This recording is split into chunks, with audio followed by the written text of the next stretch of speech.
I am Omega Pax.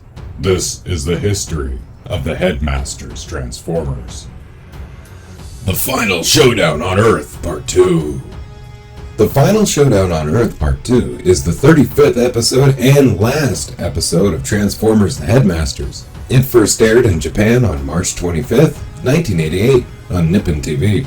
With the Death Towers over all the planet releasing energy that threatens to tear the Earth apart, everything comes down to a climatic battle between the assembled forces of the Autobots and Decepticons at the North Pole, where Fortress Maximus and Scorponok have their final showdown. Metroplex arrives at the Battleship Maximus to inform the Autobots of the emerging of the third tower in Washington.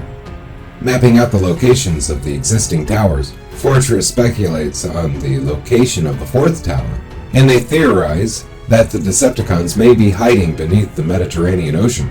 Highbrow goes one better, putting the pieces together according to the Earth legends. The ancient continent of Lamora was said to have been sunk beneath the Indian Ocean, and could be where the Decepticons are getting the Crismag metal used to make the Death Towers. Just then a report comes in from Punch, revealing that Scorponok is outfitting the various Death Towers with energy induction boosters to amplify their effects, and that the fourth tower is about to be set up in Cairo, Egypt. Battleship Maximus immediately lifts off for Egypt. Meanwhile, Sixshot is already in Egypt, examining the area, and he's not the only Decepticon around. Sound Blaster is stationed in the Alps, and reports to Apeface, standing guard by a pyramid, that Battleship Maximus is approaching. Apeface alerts Scorponok and the Decepticon Headmasters are sent out to attack.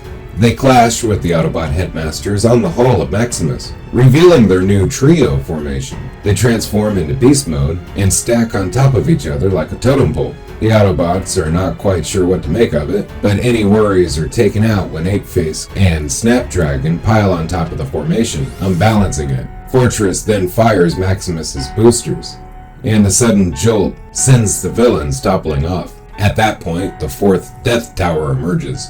In San Francisco, while Daniel is talking with his injured mother, Wheelie reports that Fortress has called for all available Autobots. Spike tells Daniel that he will take care of Carly, and not to be distracted from the task before him, and Daniel and Wheelie head off. Back in Egypt, Scorponok directs Wingspan and Pounds, seemingly repaired after their clash with Sixshot, in setting the energy induction boosters into the Death Tower. With his task completed, the tower begins to surge violently with energy, and Scorponok emerges from beneath the desert sands and orders the Decepticons to climb aboard, cackling that even Fortress has a role in his plan.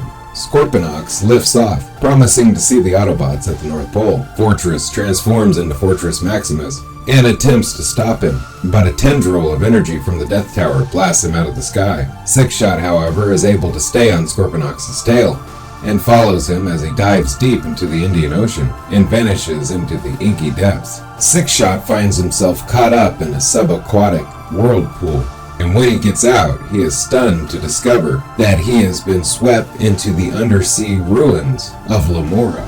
Scorponok is stunned to see Sixshot alive, but maintains his facade of happiness at the ninja's safe return, and shows him the furnace that is smelting the Crismag metal. After Scorponok explains that the Earth will be destroyed thanks to the energy accumulating satellites he placed in orbit, Sixshot bids him farewell, and Scorponok accuses him of scheming to betray him. Scorponok opens fire on the ninja, but his blast passed harmlessly through him.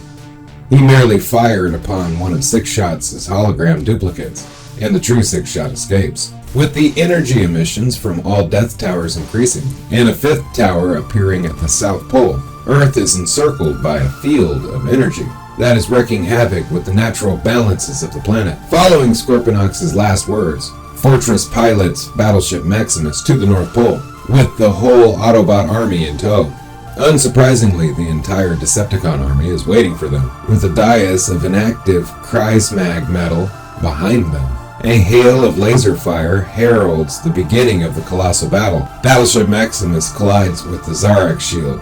The Target Masters square off. Twincast and his cassettes save Chrome Dome and Hardhead from Mindwipe's hypnosis, and Fortress becomes Fortress Maximus to confront Scorponok directly. As the two giant forces grapple, Scorponok distracts Maximus by telling him to watch out for their fortress overhead, a complete lie that Maximus falls straight into, allowing Scorponok to deprive him of the Master Sword and knock him aside. Wheelie and Daniel come to his aid, distracting Scorponok with a few blasts of their own, and allowing Maximus to regain his sword. But then Battletrap attacks the two youths. A laser beam comes out of nowhere to strike Battletrap, who is then tackled by Defensor. Daniel realizes that Six Shot has come to the rescue, but the ninja refuses to show himself, until Menacer attempts to stomp Daniel, forcing Six Shot to save him. Six Shot tells Daniel to take care of himself and vanishes once more. Meanwhile, Fortress Maximus and Scorponok's duel is moved, allowing Scorponok to position himself on the Kreismag metal dais. As Fortress leaps at his opponent,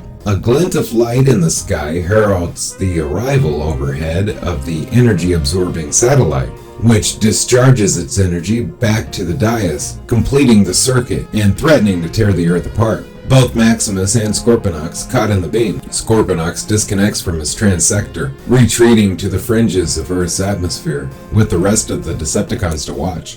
The Headmasters attempt to power up their commander, entering head formation and sending their energy to him, but it's not enough, and Fortress begins to buckle.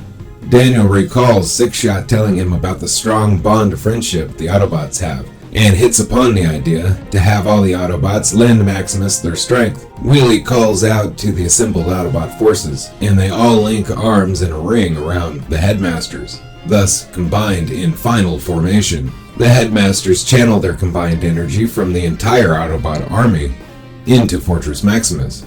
Supercharged by his troops, Fortress Maximus uses the Master Sword to redirect the energy beam back into the satellite, destroying it, much to the shock of the watching Decepticons. Then, with a single slash of his mighty blade, Fortress Maximus destroys the Zarak shield and bisects Scorponok's transector, which then completely explodes. Later, with the victory at the North Pole, the Decepticon forces have finally been broken, and they withdraw from Earth, but they still pose a threat to the other planets in the universe. And it's the duty of the Autobots to pursue them and stop them. As the entirety of the Autobot forces gather to leave Earth for good, Fortress, the Headmasters, and Wheelie say goodbye to Daniel, Spike, and Carly. The farewell between Daniel and Wheelie are especially tearful, and the two vow to see each other again. Battleship Maximus lifts off, and Daniel cries out his goodbyes, which echo through the air as the Autobots vanish into the setting sun.